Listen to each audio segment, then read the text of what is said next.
Eu estou conversando com o Luiz Eduardo Greenhalgh, que é jurista, e é uma das 16 pessoas que assinaram a carta, o Manifesto de 77, lido pelo Goffredo da Silva Teles, no Lago São Francisco, uma carta que pedia democracia e denunciava a ditadura que existia no Brasil na época.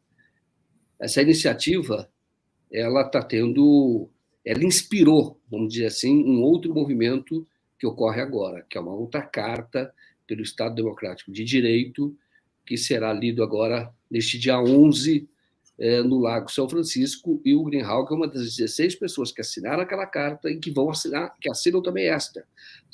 Participaram desses dois momentos históricos. Obrigado, Greenhalgh. Eu passo a palavra a você com a pergunta sobre qual é a semelhança e se existe alguma diferença entre esses dois movimentos, de 77 e o de agora. Bem, Joaquim, muito prazer estar aqui com você e agradeço o convite. E é um negócio chato, não são 16, são 21, tá certo? Sobreviventes, tá certo? Nós, quando assinamos a carta em 77, éramos cerca de 220 pessoas. E agora, para essa nova carta, 21 sobreviventes assinaram as de 77 e a de agora. Bem, há semelhanças e há diferenças. Certo? A carta de 77 era uma carta que representava um pouco um desafio ao regime militar. Eu lembro a você que as coisas começaram a mudar. Nós tivemos 64 o golpe militar, depois 69, em dezembro, o ato institucional número 5, que foi um golpe dentro do golpe, em que houve o desencadear de uma repressão brutal. Aí, em 74, houve a eleição do Geisel, e o Geisel se elegeu numa ideia prometendo que ele iria prestigiar a classe política e que ele iria, junto com o Golbery, começar a abrir o país e que não ia ter repressão. Isso foi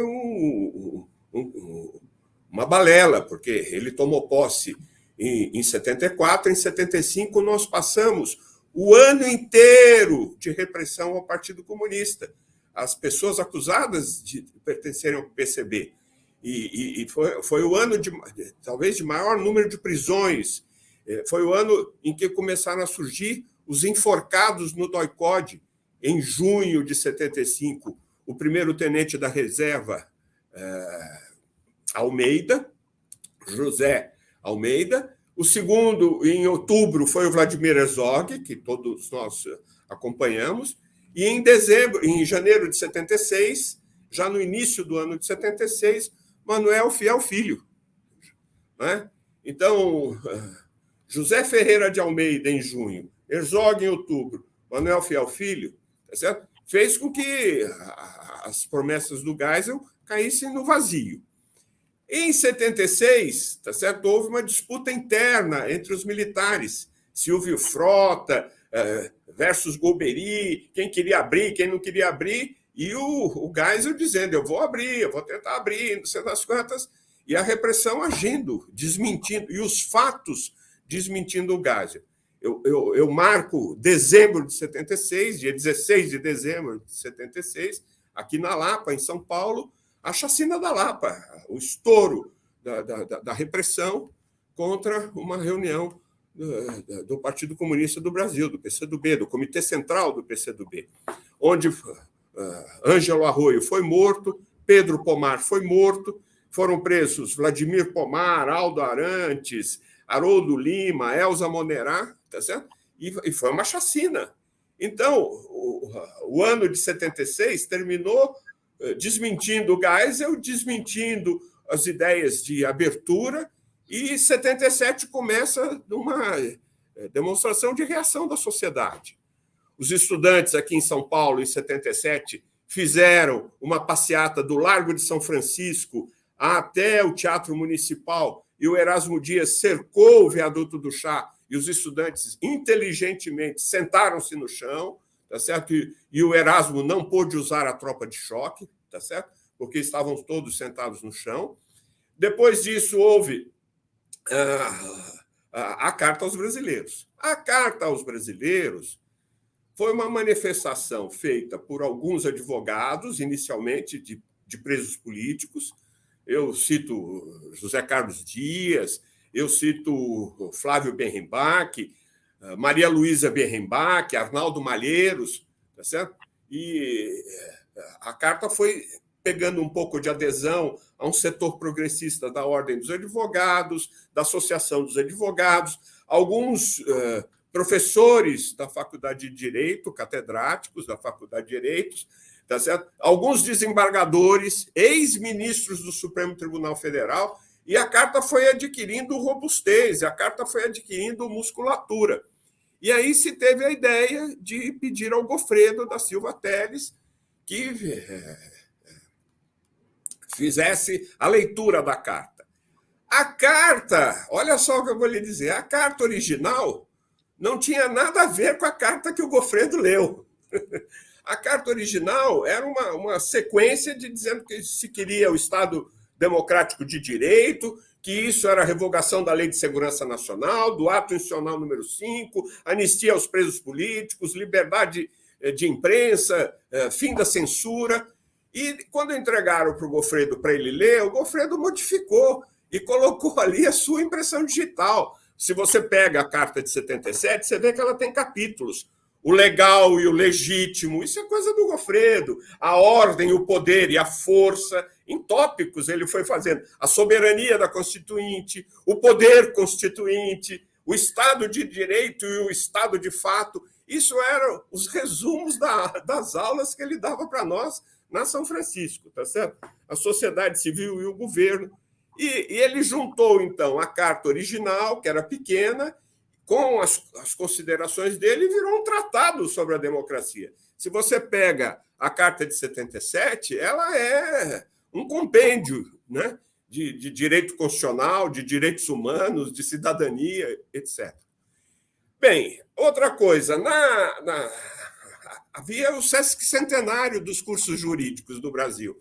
Então, havia uma programação oficial da Faculdade de Direito. A carta, digamos assim, de 77, a nossa carta e a leitura dela pelo Gofredo, a Faculdade de Direito não encampou. A Faculdade de Direito tolerou, tá certo? Porque não podia reprimir nem proibir, porque era o Gofredo que ia ler, tá certo? Mas não fazia parte do itinerário, da programação do Sesc Centenário dos cursos jurídicos no Brasil. Então, nós fomos para o pátio, foi uma magnífica noite, foi final de tarde, começo de noite. Ele leu pausadamente toda a carta, tá certo, aos brasileiros, e nós tínhamos ali umas 500, 600 pessoas dentro do Largo de São Francisco. Essa carta teve uma repercussão imensa. Ela abriu espaço. Você veja só, a carta foi em agosto de 77, a sua leitura. Em agosto de 79, nós tínhamos anistia no Brasil, os presos políticos sendo soltos, os exilados voltando, e depois a gente foi para a Constituinte, depois nós fomos para as eleições, e eleições diretas, e depois eleições diretas, e o fim do ciclo militar com a entronização da eleição do Tancredo Neves e tal. Então, essa carta teve esse reflexo, tá certo? Ela mudou a consciência jurídica nacional, a consciência cívica nacional, e ela foi uma alavanca para o fim do regime militar e a volta ao Estado de Direito. Então, isso é a Carta de 77. A Carta de agora é diferente. A Carta de 77 lutava contra a ditadura militar, contra o golpe. Essa carta luta para prevenir o golpe, tá certo?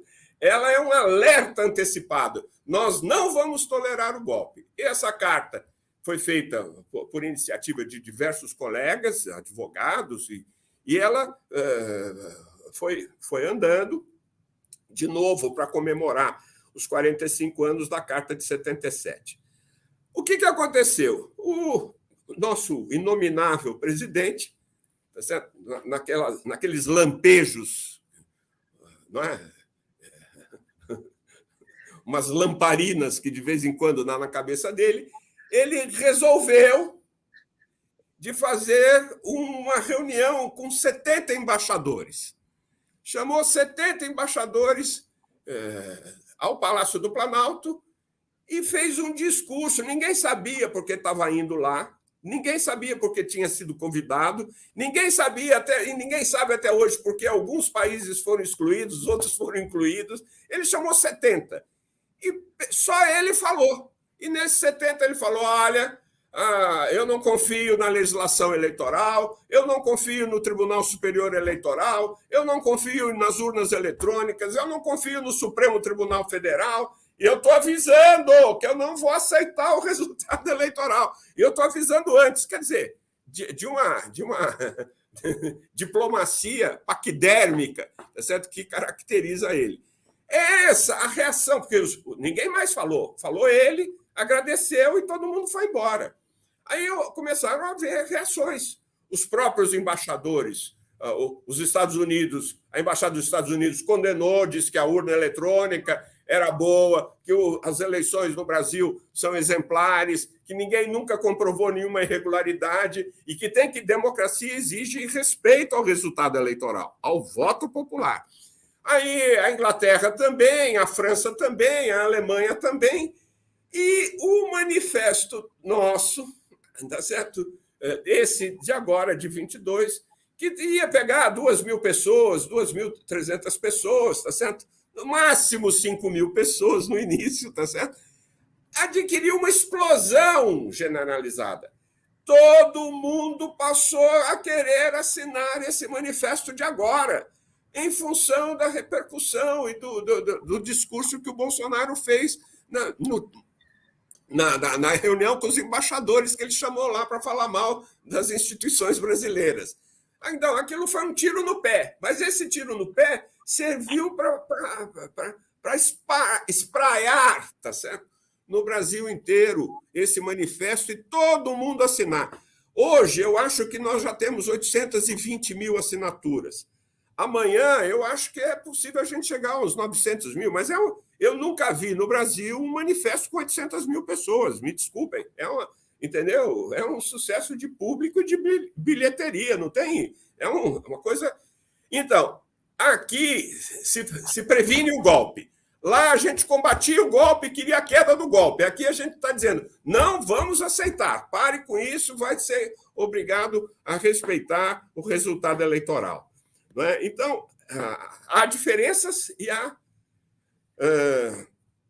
semelhanças. Mais uma coisa. Quem não gostou, ou quem tem alguns... Nós estamos inaugurando, Joaquim de Carvalho, na minha opinião, a era dos manifestos, tá certo? A partir desse manifesto da Faculdade de Direito, porque aqui também tem uma outra diferença. Eu disse a você que a Carta de 77, a sua leitura lá foi tolerada pela direção da faculdade. A leitura desse manifesto de amanhã é incentivada, é capitaneada, é aceita pela direção da faculdade, do Celso Campilongo, da Ana Elisa Bechara, o diretor e vice-diretor da faculdade. Então, né, está tudo... Hoje nós estamos dentro da programação, tá certo? Do 11 de agosto, oficial, etc. E tal. E isso espraiou. Em todas as faculdades de direito, esse manifesto vai ser lido amanhã por professores e alunos. Em todos os campi universitários do país vai ter manifestação. E a Fiesp resolveu fazer o seu próprio manifesto. 104 entidades, inclusive entidades sindicais, como a CUT, a CGT, a Força Sindical, assinaram. Vai ser lido, né, amanhã também. A FEBRABAN aderiu ao manifesto da Fiesp, tá certo? A UNE fez um manifesto dos estudantes, tá certo? E vai ser lido também amanhã, tá certo? E a OAB, finalmente, o Conselho Nacional, o Conselho Federal da Ordem dos Advogados fez um manifesto também, em defesa da democracia, do resultado eleitoral, não é? Do Estado de Direito. Então, amanhã vai ser um dia que vai faltar horas, vai faltar minutos para a leitura de tantos manifestos. Mesmo lá na São Francisco, às 10 da manhã é a leitura do manifesto da Fiesp, às 11 a leitura da UNE, ao meio-dia a leitura da nossa carta no pátio. Nossa, quem tiver manifesto vai ler amanhã. Isso gerou, sinceramente, na minha opinião, uma comoção nacional. Acho que houve, digamos assim, o despertar da consciência cívica, falar, não, nós vamos votar, vai ter que respeitar o resultado, não vai ter golpe. No fundo, o sentido é isso, não vamos aceitar o golpe. Qual é o valor simbólico de uma carta, tanto a de 77 quanto de agora, ser lida no Lago São Francisco? Como você disse, já tinha tido repressão anterior em 77. Naquele caso, não houve repressão, porque tinha o Goffredo, por exemplo, era um decano, né? Um jurista respeitado por muita gente. Mas qual é esse valor simbólico? Por que é importante que seja assinado no Lago São Francisco? O que a Faculdade de Direito do Lago São Francisco representa a história do Brasil, na formação de quadro do Brasil? Mais que a Faculdade do Largo de São Francisco, os advogados. Eu tenho muito orgulho da profissão que tenho. Os advogados brasileiros sempre tiveram participação essencial na manutenção das liberdades, nas garantias individuais, nas garantias e direitos sociais no Estado de Direito. Foi assim na independência. Os advogados, os brasileiros, naquela época, se formavam em Portugal, mas ajudaram aqui no Brasil a independência. Foi assim na abolição dos escravos. O papel dos advogados na proclamação da República, na Revolução de 30, na luta contra o Estado Novo, na defesa da Petrobras e do petróleo nosso. Foi assim na ditadura de 64. Os advogados brasileiros sempre tiveram na linha de frente da defesa da democracia. Então, e o Largo de São Francisco, dentro desta concepção da advocacia, como defensores das liberdades, defensores do Estado democrático de direito, da dignidade humana, sempre teve um papel muito grande. Teve papel na Revolução de 30 e 32, teve papel na luta pela anistia de 79. O CBA, o Comitê Brasileiro de Anistia, que eu tive a honra de presidir aqui em São Paulo, ele foi, o manifesto, criação dele, foi lida no mesmo local, no pátio interno do Largo de São Francisco. Tinha lá umas 500, 600 pessoas, a polícia militar e a tropa de choque cercou o Largo de São Francisco. Nós saímos para negociar a não invasão, tá certo? Eu tenho fotos sobre isso, e depois disso nós saímos todos com as mãos na cabeça, tá certo? E fomos embora em fila indiana, mas ninguém foi preso. Foi o primeiro ato de anistia do Comitê Brasileiro de Anistia, o lançamento no Largo de São Francisco. O Largo de São Francisco é um espaço democrático, é um espaço sagrado do direito. E a gente anda muito na imagem de Goffredo da Silva Teles, Dalmo de Abreu Dallari, tantos outros, Fábio Conder Comparato e tantos outros professores que são para nós marco e símbolo dessa característica da advocacia brasileira. É um orgulho, a gente vai ler amanhã. Isso não significa que outras faculdades, outras universidades de direito não tenham a sua importância. Tem. O advogado é um lutador social, por excelência. O advogado assume, né, as dores dos seus clientes e em busca de justiça. E é isso que a gente está fazendo. O Lago de São Francisco tem essa representatividade nacional. Só para a gente saber, lá do Lago de São Francisco já saíram muitos ministros, presidentes também. Você tem esses quadros que saíram de lá? Tem gente de direita e tem gente de esquerda. Né? Tem uns que a gente quer esquecer, tem outros que a gente quer. Mas teve muitos ministros. Né? Na época da ditadura, teve Gami Silva, o próprio Miguel Reale, pai do Miguel Reale Júnior, tá certo? Alfredo Buzaide, teve, né? Em geral, também de direita, mas também apareceram muitas pessoas progressistas. Né? Castro Alves, por exemplo, estudou na Faculdade de Direito. Rui Barbosa, por exemplo, estudou no Largo de São Francisco. Então, tem sempre personalidades, tá certo? Conservadoras e progressistas. Tá certo. Presidente, acho que o Jânio Quadros também saiu de lá. O Jânio Quadros. Vou contar uma coisa para você. O Jânio Quadros se elegeu presidente da República. É formado pela São Francisco, se elegeu presidente da República.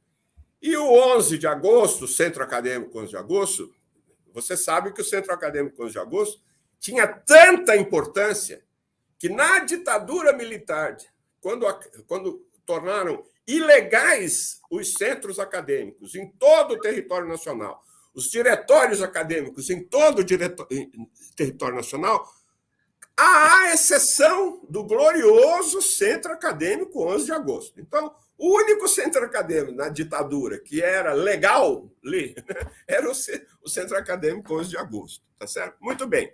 O Jânio, e lá no Centro Acadêmico de Agosto, a gente fazia de tudo. A gente aprendia a fazer político estudantil. Né? Eu convivi muito, eu fui diretor do Centro Acadêmico quase nos 5 anos de faculdade. Bom, mas lá tem uma anedota sobre o Jânio Quadros, se você me permite. Tá certo? Claro. Tinha um funcionário histórico no Centro Acadêmico 11 de Agosto chamado Chico Elefante. Tá certo? Seu Chico Elefante. Ele era a pessoa que ficava na secretaria do Centro Acadêmico, uma pessoa baixinha, e ele tinha elefantíase, tá certo? Os pés inchados. Por isso que era o apelido de Chico Elefante. Mas ele punha ordem, né, no Centro Acadêmico. Né? E o Chico Elefante odiava que se chamasse ele pelo apelido de Chico Elefante. Então, a gente falava Chico Elefante nas costas dele, mas quando estava na frente dele, ele falava, seu Francisco, como é o senhor, etc. Né? Muito bem. O Jânio, eleito presidente da República, resolve fazer uma visita ao Centro Acadêmico 11 de agosto sem anunciar a sua presença. Então, ele pegou o carro, desceu a rua Riachuelo e falou para o motorista, pare aqui, pare aqui. E parou e desceu. Tá certo? Foi um corre-corre no Centro Acadêmico 11 de agosto. Tá certo? E o presidente da República, o Jânio, e ele, então, estou visitando aqui o glorioso Centro Acadêmico, e, de repente, ele vê o Chico Elefante e abre os braços e fala, Chico Elefante, querido! Ao que o Chico Elefante mandou ele para um lugar, tá certo? Um belo de um palavrão, tá certo? Você é presidente da República, mas aqui nós entramos e você vai para aquele lugar, entendeu? Nossa, corajoso. Interessante. Tem outras histórias. Agora, tem um quadro atual, o próprio Fernando Haddad foi presidente também do Centro Acadêmico. Foi presidente do 11 de agosto, tá certo? E foi um bom presidente no 11 de agosto. O pessoal mais novo, né? Mas eu, eu sempre mantenho contato com a direção do 11, com as pessoas que estão na diretoria, eu sempre acompanho. Quem foi do 11 de agosto, entra ano, sai ano, e vai acompanhando as atividades do Centro Acadêmico. Aliás, anteontem, faleceu em Taquaritinga o presidente do Centro Acadêmico, quando eu entrei na faculdade, certo? Quando eu era calouro da faculdade. Luiz Eduardo de Almeida Curti, o Curti, que era lá de Taquaritinga, tá certo? E eu, inclusive, disse a alguns amigos que me informaram, ele era muito meu amigo, além de ser meu xará, a gente conviver bastante. Eu brinquei com um dos amigos, falei, olha, ele escolheu para morrer a semana do 11 de agosto. Quer dizer, então, o Haddad foi um bom presidente. As pessoas se referem a ele como um bom presidente do 11 de agosto. E o Curti foi... O Curti... Vou contar mais uma coisa para você, Joaquim. Quando a gente entrou na faculdade, a gente era obrigado a ir de terno e gravata, os homens, e as meninas de saia abaixo do joelho. Não podia ir de mini saia e nem de calça comprida. Bem, e nós começamos, então, a fazer manifestações dentro da faculdade para acabar com essa tradição. Né? Terno e gravata para assistir a aula. E tinha outra também, que você, quando o catedrático terminava de dar aula, você ficava em pé e tinha que bater palmas. Tá certo? E a gente achou que isso aí estava fora, não sei das quantas. Muito bem. E começamos a fazer pequenos atos de enfrentamento a essa situação, tá certo? E começamos a parar de bater palmas, tá certo? E começamos a boicotar essas coisas. Muito bem. Na questão da gravata, em frente a São Francisco, tinha uma pastelaria de um chinês.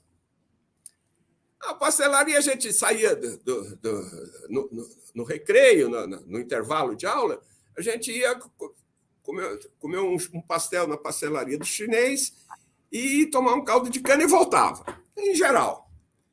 A pastelaria do chinês, o óleo, era aquele óleo que ficava um mês ali fritando pastel, mas um cheiro horrível, tá certo?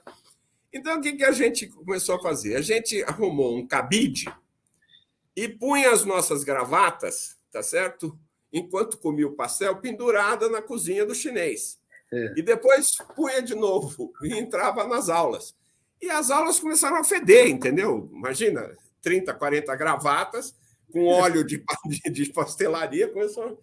Eu sei dizer que os professores começaram a tossir, os outros começaram a se incomodar, até que se descobriu que eram as gravatas que a gente olhava lá na pastelaria do chinês, e isso ajudou a gente a terminar com o uso de terno e gravata nas aulas nossas na São Francisco, tá certo? Isso foi na minha geração, e foi o Curti, foi quem deu essa ideia de pôr as gravatas, fazer as gravatas fedidas da pastelaria do chinês, numa ação revolucionária, tá certo? De tirar as gravatas. E as mulheres tiveram também, não podiam, continuaram não podendo usar calça comprida? Não, a gente quebrou tudo isso. A minha turma quebrou gravata, paletó e gravata, e quebrou saia. Né?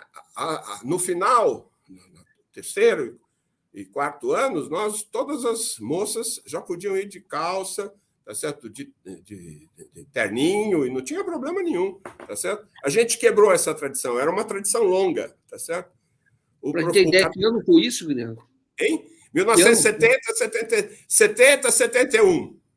70, 71. Bom, de certa forma, o Lago São Francisco abandonou toda essa... Vamos dizer, não tem mais assim, protocolos como este, regras como esta, mas ela é uma faculdade conservadora, não é? Isso apenas para a gente... Ela é conservadora, tá certo? Ela é muito conservadora, muito legalista, mas naquela época era muito conservadora. Na época que eu estudei, era meio reacionária, tá certo? Mas tinham professores que combatiam o bom combate. O Gofredo, veja só, vou contar uma coisa para você. O Goffredo era... Quando veio o ato institucional número 5, nós resolvemos de dar uma caneta de presente para ele, uma caneta que a gente comprou, uma caneta Parker e tal, e no aniversário dele.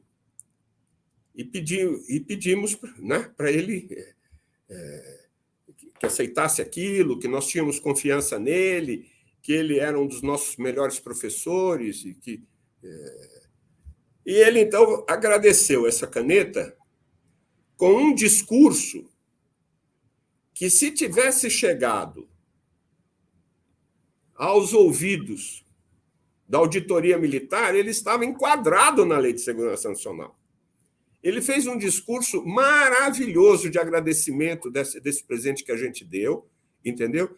Ele firmou conosco um compromisso de seguir adiante, de lutar até o fim para acabar com a ditadura militar. Foi uma coisa bonita, poética, eu nunca me esqueço disso. Eu tenho fotos, o dia que você vier ao meu escritório, eu vou te mostrar as fotos desse dia, que eu tive o orgulho, tá certo? De ser a pessoa que entregou para ele, de ter feito o discurso. E ele fez um discurso maravilhoso, tá certo? No dia do aniversário, contra o ato institucional número 5, entendeu? O Dalmo de Abreu Dallari, quando entrava na aula também, era maravilhosa, tá certo? Nós tivemos professores conservadores, mas nós tivemos também muitos professores progressistas, que são um exemplo até hoje para nós. Eu tenho 50 anos de advocacia e eu não me esqueço do Goffredo. Não me esqueço dele. Certo? Talvez até por isso é que tenha impacto maior atos, eventos que ocorrem lá, né? Pelo fato de alguma coisa refletir um pouco a próprio caráter conservador da sociedade brasileira, né? Talvez. Pode ser, sim. Porque há um peso quando se fala. Eu digo, hoje no Supremo Tribunal Federal tem 2 ministros que saíram de lá, pelo menos 2, que é o Ricardo Lewandowski, né? E também o Alexandre de Moraes, né? Que eu saiba, são os 2, não sei se tem mais alguém.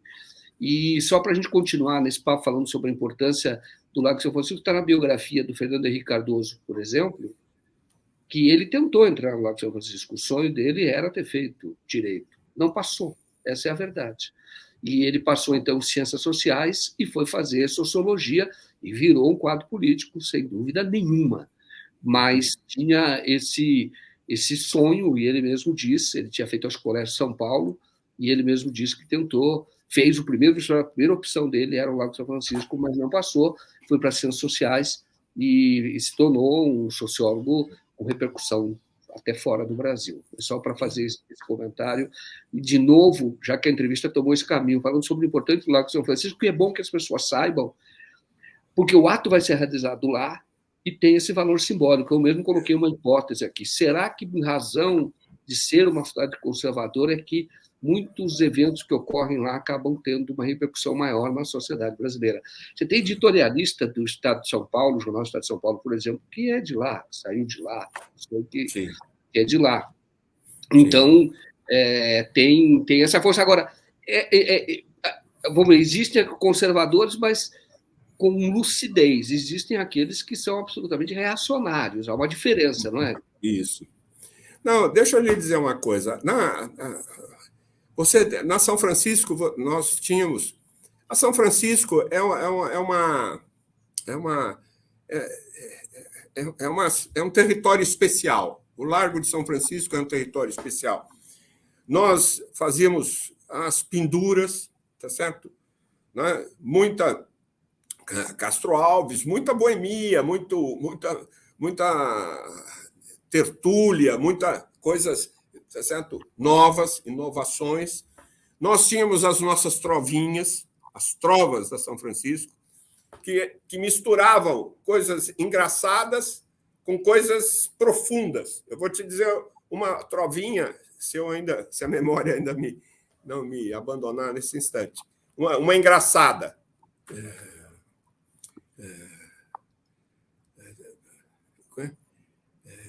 A moça disse para outra, com esse eu não me arrisco. A moça disse para outra, com esse eu não me arrisco, pois ele estuda direito no Largo de São Francisco, pois ele estuda direito. Era muito engraçado. E tem as emocionantes, tá certo? Quando se sente bater no peito, heróica pancada. Quando se sente bater no peito, heróica pancada. Deixa-se a folha dobrada enquanto se vai morrer. Deixa-se a folha dobrada enquanto se vai morrer. Então, você tem um costume, uma tradição, tá certo? Que vem passando. Quando eu entrei na São Francisco, eu me lembro como se fosse hoje. Isso aqui está deixando de ser a Carta aos Brasileiros para ser Recuerdos de Pacaraí. Mas eu fui jantar com meu pai, com a minha mãe, com a minha irmã, e o meu pai falou: meu filho, você entrou na melhor faculdade de Direito. Nessa faculdade estudaram Rui Barbosa, Castro Alves, e deu o nome de uma série de pessoas. A única coisa que você tem que fazer é honrar os seus antecessores na São Francisco. Então, você tinha um ar, há um clima, há um vento, tá certo, de liberdade na São Francisco, tá certo? E há um certo orgulho nosso nisso. Muito bom. E agora, na questão das modinhas, eu não sei se é verdade, pelo menos isso, uma versão de que até a própria, quando se canta é pique, é pique, é pique, é pique, tim, bum. É uma versão de que teria sido criada por estudantes lá de São Francisco, que era na época que a cerveja não tinha geladeira, então as pessoas quebravam o gelo para tomar, colocar na cerveja e beber. Então, quando estava cortando o gelo, é que os estudantes cantavam essa música. Isso não tem uma comprovação, mas é uma versão de como surgiu essa música, que é cantada em parabéns, né, em aniversários. Isso não tem uma comprovação, mas isso basta você pesquisar na internet, você vai ver que há essa versão sobre a origem dessa música. É pique, é pique, é pique, é porque quebrava o gelo, tim-bum, aí colocava o gelo na cerveja para que todos bebessem. Bom, isso é bastante. Vamos continuar um pouco aqui agora a falar um pouco de você, que é o seguinte: você, tendo se formado numa faculdade de direito conservador, se tornou um advogado de presos políticos, um dos mais conhecidos, atuou fortemente pela anistia e continua defendendo. Agora, nessa anistia, por exemplo, é o advogado do Lamarca. Eu, como repórter, estive no seu escritório falando com o filho dele quando houve a decisão de indenizar a família do Lamarca, né, naquela ocasião. E você sempre teve essa atuação no direito criminal defendendo presos políticos, sempre, e defendendo vítimas da ditadura. Como é que você foi para essa área? E se isso tem alguma influência do seu pai? Seu pai também tinha um lado, também eu não sei, não conheço, é uma pergunta que eu faço.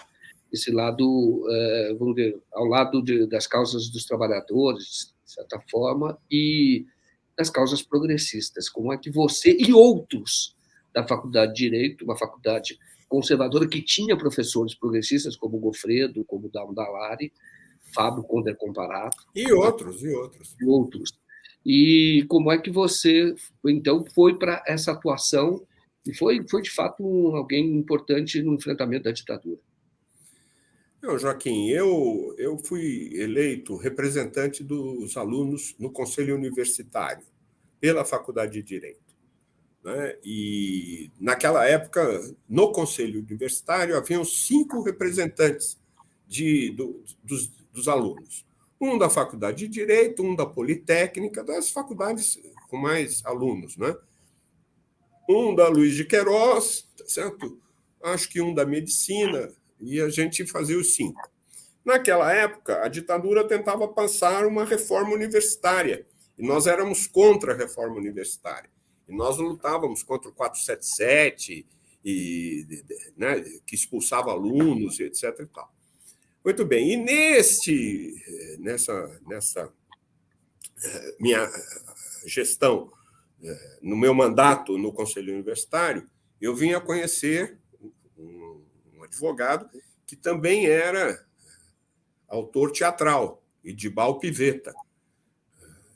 Era Edibal Pivetta como advogado e era César Vieira como autor teatral. E era um cara de esquerda, como ainda é, tá certo? E pediu para utilizar algum, eu não me lembro em que, algum lugar, algum próprio da universidade para fazer o seu teatro, para exibir o seu teatro, e o reitor da universidade, naquela época, o Miguel Reale, tá certo? Não indeferiu, e ele então veio falar comigo e eu fui ajudar a liberar e acabou liberando. Bom, esse rapaz era advogado de presos políticos. Eu, naquela época, nem sonhava em ser advogado de presos políticos. Eu sonhava em substituir o meu pai, que era advogado, civilista, né, especializado em desapropriações e que estava com um grande escritório aqui em São Paulo. Um belo dia, eu chego em casa e recebo a notícia que o Edibal estava preso. Tinha sido preso no DOI-CODE. E eu, então, no dia seguinte, fui ao escritório dele e falei com Ayrton Soares, que era sócio dele, era a dupla de advogados desse escritório, e fazia só a defesa de presos políticos. E falei para o Ayrton, o que você quer? Eu estou disposto a ajudar, o que você quer que eu faça? Aí ele falou, se você pudesse visitar os nossos clientes que estão presos, enquanto eu trato da soltura do Edibal, tá certo? Seria bom. E eu nunca tinha lido a Lei de Segurança Nacional, nunca tinha entrado na auditoria militar, nunca tinha ido a um presídio político, tá certo? E não acreditava Joaquim de Carvalho, tá certo? Nas descrições de tortura que eu lia na São Francisco. Achava que eram exageradas, não achava que militares brasileiros pudessem fazer o que os panfletos diziam que faziam. Bom, e eu então falei para o meu pai, um amigo meu foi preso e eu vou ajudar no escritório e tal. Meu pai perguntou, quanto tempo você acha? Eu falei, uns 10, 15 dias. O Edibal ficou preso 61 dias e eu nunca mais voltei para o escritório do meu pai. Veja só. Então, eu me lembro como se fosse hoje, a primeira visita que eu fiz aos presos políticos, no pavilhão 5 da Casa de Detenção, aqui em São Paulo. Eu chamei Atom Filho, Reinaldo Morano Filho, Manuel Cirilo de Oliveira, Gilberto Luciano Belocchi, e sentei com eles, falei, olha, vocês não me conhecem, eu sou amigo do Ayrton e do Edibal, o Edibal foi preso, como vocês sabem, e eu vim aqui. Agora, eu não entendo nada disso, não entendo de lei de segurança, nem nada, eu vim aqui mais para conversar com vocês. E eu comecei, então, a conversar com eles, a perguntar como é que eles tinham sido presos, o que tinha acontecido com eles. E eu saí da casa de detenção tonto, estarrecido, com as descrições de torturas que eles me fizeram, dizendo o que tinha acontecido com eles. Cada um deles foi falando. Eu fiquei assim, e eu fiquei, inclusive, envergonhado, porque eu que duvidava da veracidade daqueles panfletos e das denúncias, passei a achar que aqueles panfletos eram uma pálida sombra do que, na realidade, aconteceu. Tá certo? E eu comecei a ler a Lei de Segurança Nacional, comecei a ler os processos, comecei a ir à auditoria, e quando o Edibal saiu, eu pedi a eles, dois, tá certo? Que se eu pudesse trabalhar no escritório deles, e eles me deixaram trabalhar. E eu comecei a minha carreira, tá certo? Então, o meu pai, por exemplo, ficou muito chateado. Mas, meu filho, você eu estou esperando você se formar, você entra formado, eu saio aposentado daqui, e você agora mudou seu rumo, não sei das quantas. Realmente eu mudei, tá certo? Eu tinha mudado, falei para meu pai, eu encontrei o meu caminho, eu vou seguir, você me desculpa e tal. Meu pai ficou muito chateado, muito chateado. Eu não tenho vergonha de dizer. Ele passou um tempo sem falar comigo, tá certo? Bom, aí, veja só o que é a vida. Eu comecei a advogar e aí veio a chacina da Lapa, que eu me referi agora há pouco, em dezembro de 76. E o Aldo Arantes, o Haroldo e o Vladimir tinham sido torturados. E quando eu visitei o Aldo, no DOPS, aqui em São Paulo, ele estava muito machucado. Ele estava com o corpo todo de feridas, porque os torturadores apagavam os cigarros no corpo dele. Então, havia umas 10, 12 marcas de cigarros apagados. E eu comecei a fazer a denúncia, eu fiz uma denúncia pública. Fui na auditoria e falei, olha, queimaram o meu cliente, foi torturado, não sei das quantas. O comandante do 2º Exército fez uma nota oficial dizendo que não era verdade, que isso era coisa de subversivo. Aí eu repeti, peguei essa nota e falei, não, senhor, é verdade, apresenta o Aldo para a imprensa. Eu não pedi para apresentar na auditoria, eu pedi para apresentar na imprensa. E o comandante do 2º Exército fez uma outra nota oficial, dizendo mente o advogado que é tão subversivo quanto o seu cliente. Nota oficial do 2º Exército. E nesse dia eu estava no meu escritório, tá certo? E eu recebo o telefonema do meu pai. E o meu pai falou, eu não queria que você seguisse esse caminho, eu queria que você viesse aqui para o escritório. Mas já que você seguiu esse caminho, quero lhe dizer que não vai ser nenhum generalzinho de M que vai afastar você. Seu cliente foi torturado? Eu falei, foi torturado. Ele falou, denuncie, meu filho. Nossa, que bonito. E eu continuei a denunciar, tá certo? Quando o Aldo foi ouvido na auditoria, no mês, acho que abril, maio de 77, eu ainda pedi, depois do depoimento dele, eu pedi que ele abrisse na frente do Conselho de Justiça o seu corpo. E ainda estavam as marcas que eu tinha dito que ele tinha, tá certo? E o comandante do 2º Exército teve que enfiar o rabo entre as pernas e ficar quieto, porque contra fatos não tem argumento. Está aqui a pessoa, está aqui as marcas, o que vai desmentir? E aí eu voltei a falar com meu pai. E meu pai, eu sei que tinha muito orgulho, passou a ter muito orgulho de mim. Falou, ó, não vai ser nenhum generalzinho de M que vai afastar você.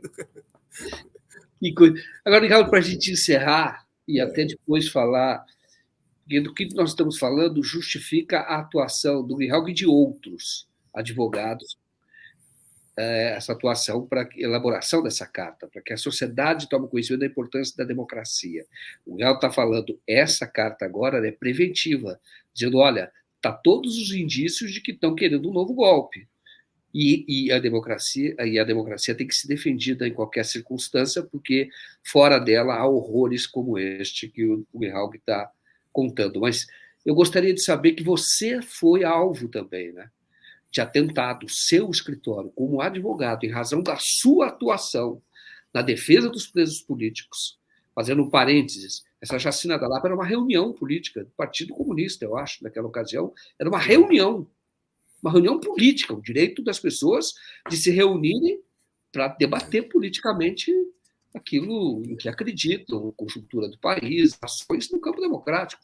É absolutamente legítimo. E houve uma chacina, mataram e outros foram torturados. Mas então eu queria que você, por favor, falasse sobre o atentado que você sofreu. Seu escritório foi alvo.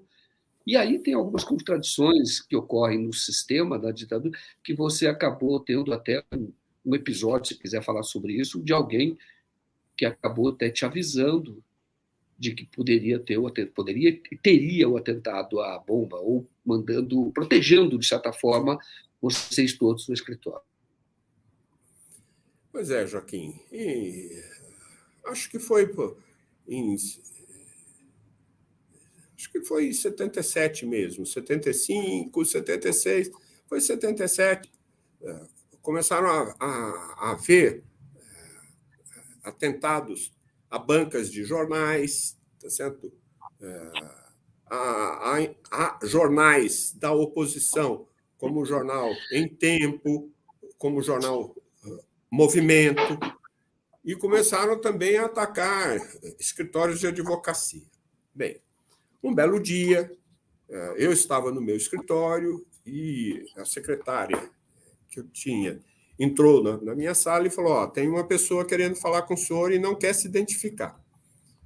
E eu, então, peguei o telefone e falei: "Alô, pois não? Elgenhaug, Elgenhaug. Então, deixa eu lhe dizer uma coisa. Saia daí agora, feche o seu escritório para o seu bem." E desligou do outro lado. Eu fiquei na dúvida.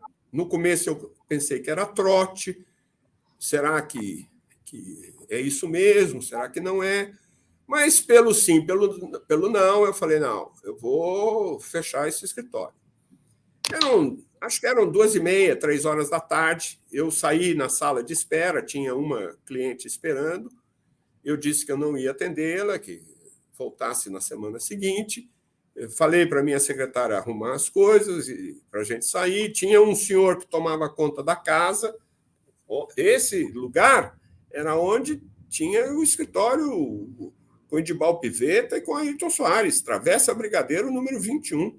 Tá certo? Bom, e eu fechei. Levou 20 minutos, eu estava fechado o escritório, fui embora para minha casa. Quando foi meia-noite, meia-noite e meia, o telefone da minha casa toca. E era uma vizinha de sobrado. Esse escritório era um sobradinho na Travessa Brigadeiro, né? Luiz Antônio, certo? Número 21. E ao lado tinha uma senhora que tinha uma pensão. E essa senhora tinha o telefone das nossas casas para qualquer eventualidade. E ela então liga e fala: queria que o senhor viesse aqui, que está cheio de polícia aqui, e atiraram no seu escritório. E eu então fui, cheguei lá 1h, 1h30 da manhã, tinha de fato policiais, várias radiopatrulhas, tá certo?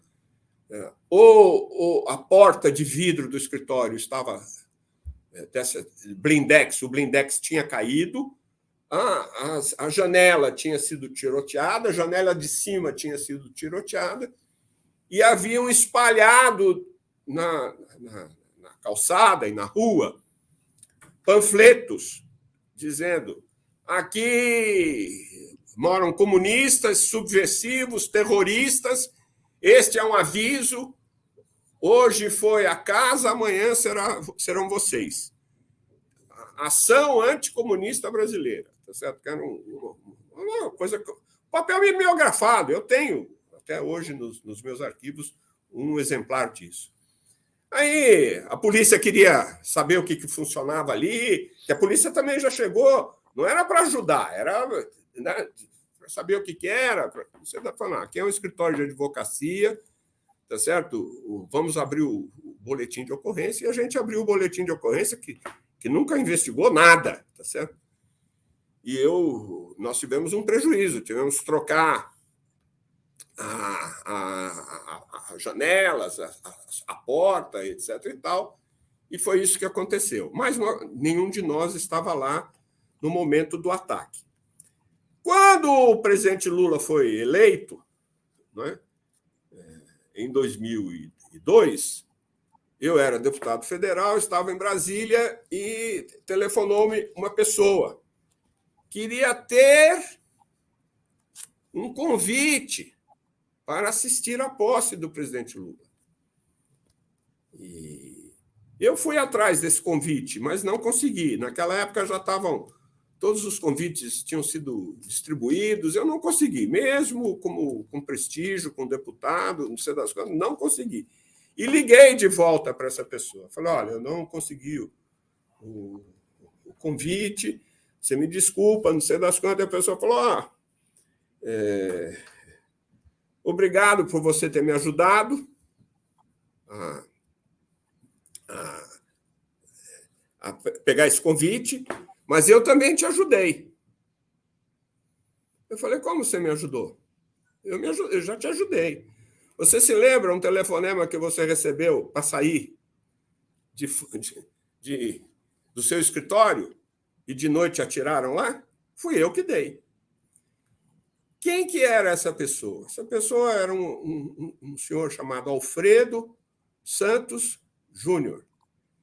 Ele era oficial de justiça. Ele era, vírgula, teoricamente, vírgula, oficial de justiça na auditoria militar, aqui em São Paulo.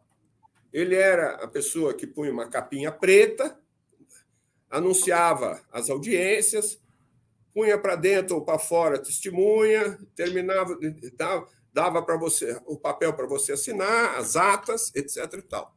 E ele ficava na frente da auditoria. Você subia a escadinha, ele tinha uma mesinha ali na frente, seu Alfredo. E ele falou para mim, olha, você foi o único advogado. Teve uma época que ninguém me cumprimentava aqui na auditoria. E você foi o único que me cumprimentava. Bom dia, seu Alfredo. Boa tarde, seu Alfredo. E não sei das quantas. Eu levei um gelo aqui de uns 2, 3 meses. E quando eu soube que iam atirar no seu escritório, iam fazer um atentado no seu escritório, eu resolvi telefonar. Ele, na verdade, Joaquim, não era oficial de justiça. Ele era o homem de ligação entre a auditoria militar e o DOI-CODE. Então, se o juiz da auditoria militar quisesse saber se fulano estava preso, como é que estava o inquérito de Beltrano, não ligava o juiz auditor direto para o DOI-CODE. Falava com o senhor Alfredo, e o senhor Alfredo falava com o DOI-CODE e vice-versa. Quando o DOI-CODE queria informar alguma coisa aos juízes auditores, tá certo? Fazia através do senhor Alfredo. Então, o senhor Alfredo, na realidade, mandava na auditoria mais que todo mundo, mais que juiz auditor, porque ele era o homem da repressão, de confiança dos dois institutos de repressão, a auditoria militar e o DOI-CODE. E, de fato, teve uma época, quando se descobriu isso, que ele era o homem de ligação do DOI-CODE, ninguém passou a cumprimentar. Os advogados presos políticos passaram a não cumprimentá-lo. Eu não sabia dessa decisão, acho que eu faltei na reunião, e continuei a cumprimentá-lo. Quer dizer, aliás, na auditoria a gente sempre tratou as pessoas como vai, tudo bem, bom dia, boa tarde, certo? Tinha uma linha de atuação institucional. Não tinha reganho, nem ficava puxando o saco, mas também não fazia malcriação, nem agressividade. A gente trabalhava, tá certo, no fio, né, do cortado ali. Foi isso que aconteceu. Então, essa lição, sempre eu falo para os meus estagiários aqui no escritório. Vocês vão ser advogados. Tratem bem os funcionários, os serventuários da justiça. Não fiquem de arreganho, mas também não estabeleçam ficar arrogante, né? Nem arrogância. Tratem bem. As pessoas são funcionárias, tá certo? Então, muito obrigado, agradeço, até logo, boa tarde, bom dia. E isso serviu de lição para mim, tá certo? É isso que você queria saber. Muito bom. Geraldo, essa mensagem final por hoje. Até a próxima entrevista, que a entrevista com você é sempre muito rica e temos muito assuntos. Você é um livro aí, tem um registro.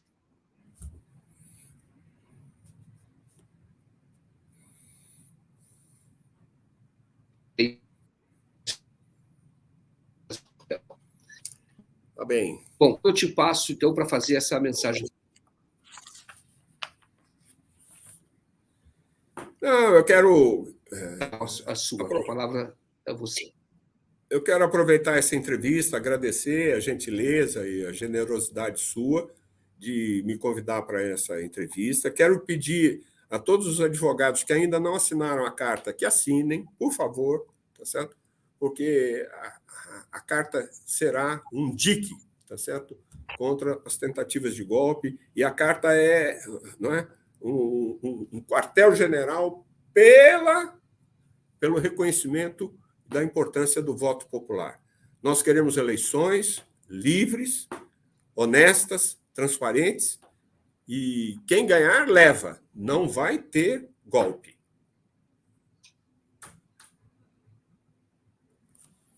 Tá ótimo. Grijalg, tá ótimo. Um abraço. Tá. Muito obrigado, Grijalg.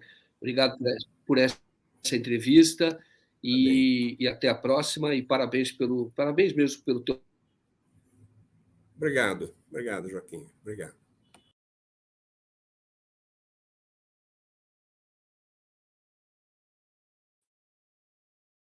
Para comentar as notícias, trazendo convidados relevantes para que nós tenhamos instrumental para formar a nossa opinião e para poder fazer a resistência democrática, a defesa da democracia. Então, muito obrigado. Peço a vocês que não se inscreveram, que se inscrevam no canal. Estamos muito próximo de 1 milhão de inscritos e nós, então, também temos aí uma campanha para que você seja um patrocinador do nosso site, também deste canal, que faz a mídia independente no Brasil. Tem esse papel. Então, somos muito gratos a vocês que já nos apoiam. Eu faço um apelo para aqueles que ainda não se inscreveram, que se inscrevam. Muito obrigado e até mais. Até mais.